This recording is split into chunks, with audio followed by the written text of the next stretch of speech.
Good Wednesday morning, South Carolina weather watchers. I'm the host for South Carolina Weather, Jesse Peterson, and let's go ahead and start off with the weather for your Wednesday. Now, looking at the radar for right now, or for your Wednesday evening, but looking at the radar for right now, as you can see, most of South Carolina is clear right now. That was a bad circle. I don't even know what that is. It's not even connecting, but this is looking to be a pretty great night tonight. Going ahead and zoom out, see what the entire United States look like. If we're going ahead and switch over to the MRMS, and then we're going ahead and zoom all the way out. That's a bit too far, but here, if you're going ahead and look at the entire United States, you can see that we do have pretty much a bunch of things going on right now. As you can see, we do have snow, that those kind of like those wispy snow bands still kind of going through the Great Lakes region and inside the Northeast. A huge rain and snow mix here inside of Vermont, New Hampshire, down into near Boston as well.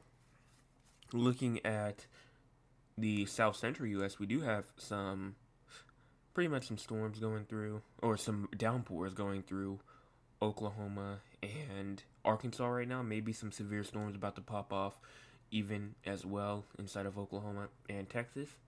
We also do have some rain as well for the very southern United States, as well as snow going from Minnesota, North Dakota, South Dakota, Montana, and some rain for the western portions of the U.S. So this is looking to look like a pretty active night for the U.S., but not for South Carolina.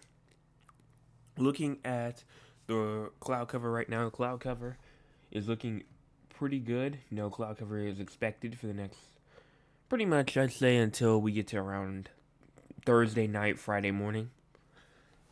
So it will be clear for like tomorrow, pretty much. So enjoy it while it lasts. Here's our current temperatures right now: 59 Columbia, 61 Charleston, 59 Greenville, 59 Rock Hill, 61 Bennettsville, 62 Bishopville, 62 Florence, Sumter, 62 Augusta, 59 Anderson, 61 Myrtle Beach, 61 Charleston, and Savannah as well.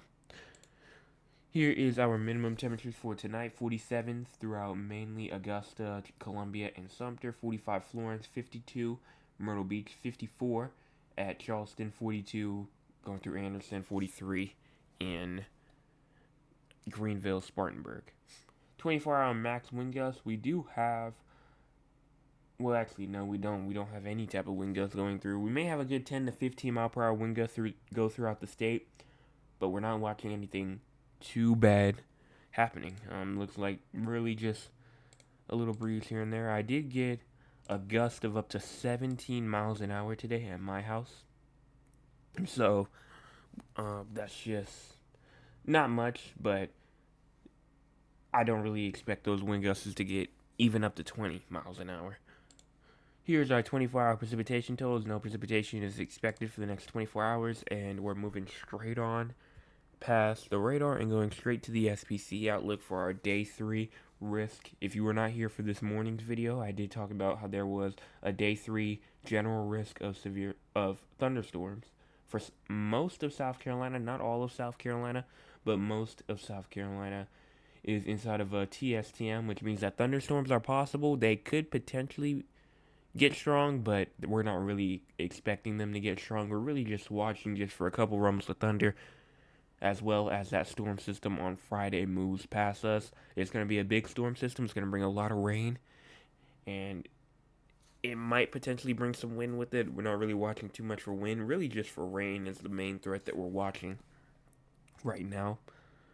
I usually don't talk about this. Actually, we'll talk about that when we go to the future.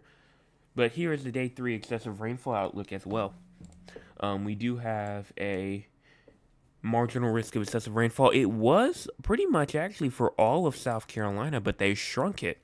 And it's now only for the southern upstate region, the Midlands, and the PD low country region of South Carolina. So a huge downgrade from what we originally thought. That rain won't be as persistent, won't be as long-lived as we thought, or fast-paced, I should say. The rain is not going to be as fast-paced as we thought. And actually, this would be a good idea to go over how much rain could potentially fall. So this is going into Monday. A good 1.6 to 1.8 inches in the upstate as well as the Midlands as well. 2 inches could fall in Charleston.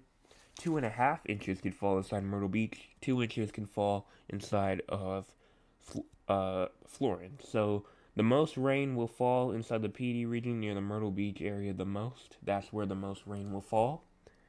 The least amount of rain is going to have to be near probably Augusta, going into Anderson, South Carolina. So if you're in the Myrtle Beach region, I think you do have the highest potential to see those high rain totals and that chance for the excessive rainfall. The more of a chance for the excessive rainfall. But there are some disagreements, like if we go ahead and switch over. As you can see, here is what, I think this is the ARI. No, that was the, okay, this is the ARI. The ARI does show not really a whole bunch, really just a marginal risk mainly for, except for this like little region up here, marginal risk from pretty much all of South Carolina. And if we go on ahead to the UFVS and we go on ahead and move on to the day 3, they also do kind of have all of South Carolina, but a little bit of a slight risk in this region up here. So we're not really watching too much for a flash flooding, too much of a heavy flash flooding threat, but definitely again some isolated flash flooding cannot be ruled out, and it will be very limited. So if you're inside of a flood-prone area, please make sure that you have your plan in place just in case if that rain gets a bit too much. Moving on, let's go ahead and talk about the future. So, this is the main thing I want to talk about. If we go on ahead and move it forward, you can see that there goes the storm system. That thing is going to move and get out of our hair pretty fast, okay? We will be able to talk about the short-term models tomorrow and what it shows for pretty much individual areas as well. So tomorrow night, we will have a full in-depth short-range term model and see what it says. But moving on, you can go on ahead, you can see the system right here. And, you know, you look at it and it's like, okay, well, you know, potentially maybe some severe weather for parts of Texas, potentially going into Oklahoma, Arkansas, Louisiana. And it pushes through, brings us a lot of rain, potentially the chance for another flash flooding, isolated flash flooding event. But if we go on ahead and move on to the SBC and the CIPS and all that kind of stuff, I don't think I talked about it this morning, but if we move on ahead, here's day 1, here's day 2, which we do have a slight risk tomorrow for mainly parts of Texas, and then we have a day 3. No, yes, we do have a day 3 for, obviously, that's our day, Friday, that general risk of thunderstorms on Friday. Day 4, looking pretty okay for us, mostly. But day 5 and day 6, and maybe even day 7 as well. Looking at this, as you can see, we do have a day 5 risk by the SPC for Texas, Oklahoma, and Kansas. But wait a minute. If we go ahead and check out the CSU, kind of shows the same thing as well as the CIPS. But that's not the point that I'm trying to make. If we go to the day 6, we do have this humongous 15% risk of potential severe weather for mainly parts of eastern Texas, Oklahoma, Arkansas, Louisiana, going into Illinois and Missouri. Day 6 as well from the CSU, going a bit more on the lower end. CIPS is being the aggressive one on this one. The CSU model is not really showing that much. Day 7, the CIPS trying to go all out. The CSU not really. Day 8, it moves a bit more eastward, but not all the way to South Carolina. But we're still 8 days out, so things can change, all right? But I do want to show you something. If we go on through, and we move on to this moment right here. There it goes, and it's going to pass us, and it's going to bring a lot of rain. So, if we go ahead and check the temperatures, I always like to check the temperatures first. Temperatures, I mean, potentially inside the 60s and the 70s near the coast. Okay? If we go on ahead and move on to the dew points, those dew points will be pretty high, around 60 in some spots. And again, the temperature was around 60s mainly. So we do have those temperatures are a bit on the low end, which might limit thunderstorm um, intensification, but we will see what happens in the future. And when we get to the short-term models as well. But we're going ahead and move on past that and go to the 850 millibar wind. There are some winds up there inside the atmosphere that could be potentially turning these storms as well. And we go to the Cape. The Cape, is the Cape there? Yes. There seems to be like that Cape could potentially be there. I'm not completely bought on it just yet. But I'm just saying that on the 28th, I don't know how long I've been talking about the 28th, but I think I talked about the 28th not too, like, a couple of videos ago. And I've been talking about the 28th ever since, and now there's a potential for some more thunderstorm activity. Will they be severe? I have no idea yet. We're just gonna have to wait and see. Remember, severe weather season is not even close to being over. We still got around, I don't even think we're a quarter of the way done because it ends in June, July area. So we're not even a quarter of the way done with severe weather season. So we have way more to go. And then we'll be back in a hurricane season. We already know how that goes.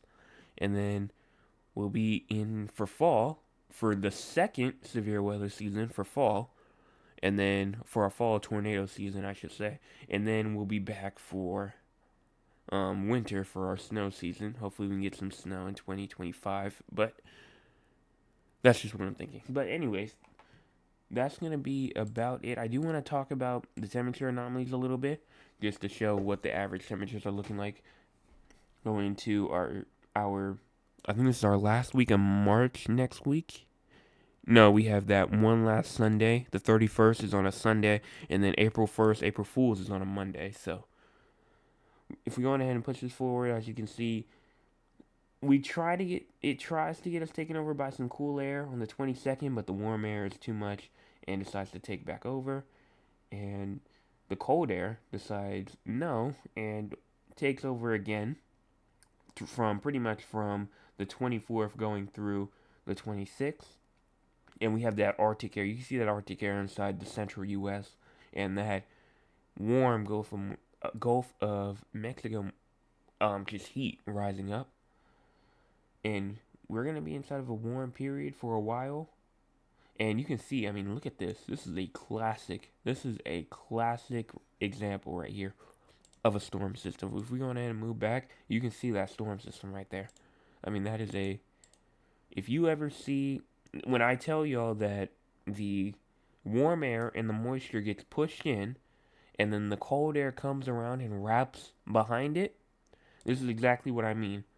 The cold air comes in from the back, and then the warm air goes into the front and gets sucked in by the cold air, and that's what creates those storms. I mean, this right here is an absolute classic example of what we're talking about when we say that. But then the entire United States almost gets taken over by some more cool air, pretty much as we get into the last few days of March. And then April starts, and we're still kind of in that cold air period. And then April the 5th comes. Again, this is 300 hours out, so this is not going to be as accurate, but we're going to have to wait till we get further. But I can say right now, we're going to be warm for the next couple of days, and then when that storm system comes by, it may cool us down a little bit. But that's going to be about it. Thank y'all so much for watching this evening update.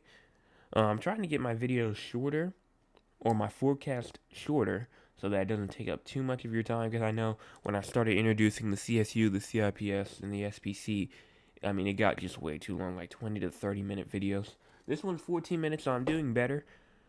The morning ones is already really short, like 4 to 5, maybe even 6, 7 minutes at the most. The evening videos, I'm trying to get that as well to possibly 10 minutes or just below 10 minutes as well, because I don't forecast should not, in my opinion, should not really be that long. I know some people that do have forecast maybe up to even 30, 40 minutes long, but I don't have time for all that. So, thank y'all so much for watching, And I will see y'all tomorrow morning for our Thursday. We are halfway done with the week. And then we have 2 days left. Thursday, Friday will be to the weekend.